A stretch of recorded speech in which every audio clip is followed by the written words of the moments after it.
لال ہوگی، دونوں کا تعلق ہوگا، دونوں کا کنیکشن جڑے گا، تب تمہیں روشنی ملے گی۔ فرما اگر تم روشنی چاہتے ہو اللہ کے پیارے حبیب صلی اللہ علیہ وسلم کے ساتھ وابستہ ہو جاؤ، اللہ کے پیارے حبیب صلی اللہ علیہ وسلم کے غلاموں کے ساتھ وابستہ ہو جاؤ، اللہ کے ولیوں کے ساتھ وابستہ ہو جاؤ۔ حضرت ابراہیم خلیل اللہ اسماعیل ذبیح اللہ نے بھی ہمیں یہی درس دیا۔ معاذ کر رہا تھا اللہ ابراہیم خلیل اللہ اسماعیل ذبیح اللہ نے اللہ کا گھر بنایا، خانہ کعبہ تعمیر کیا، خانہ تعمیر کا کام تعمیر کرنے کے بعد رب ذوالجلال کی بارگاہ میں عرض کرتے ہیں یا الہ العالمین کچھ پتھر بچ گئے ہیں، ان کو کیا کیا جائے؟ رب ذوالجلال نے جبریل امین کو بھیجا، جا جبریل ان پتھروں کو اٹھا کر تمام زمین میں پھیلا دو، تمام زمین میں پھینک دو۔ اللہ جبریل امین نے سارے پتھر زمین میں پھیلا دیے، جہاں جہاں وہ پتھر گرا وہاں اللہ کے حکم سے مسجد بن گئی۔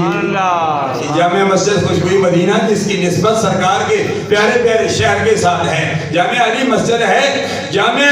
مسجد حیدر کرار ہے، یا جو بھی مسجد ہے وہ مسجد ویسے نہیں بنی ہے، وہ مسجد اس لیے بنی ہے کہ وہاں جبریل امین نے جو پتھر بچے ہوئے تھے وہ پھینکے تھے، اس جگہ پر گرے تھے، وہ مسجد بن گئی۔ اللہ میرے حضرت ڈاکٹر محمد صادق صاحب علیہ رحمت فرمایا کرتے تھے، فرماتے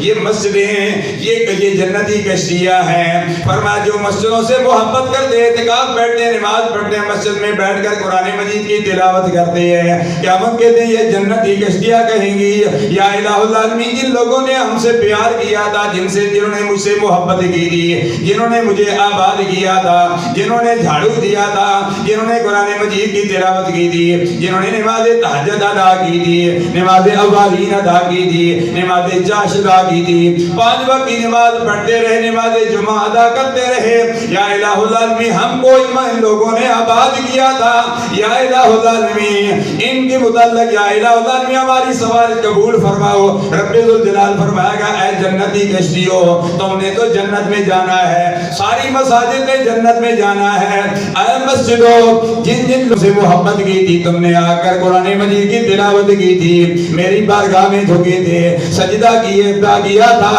اے مسجدوں تم ان کو اپنے اندر بٹھا کر جنت میں لے جاؤ۔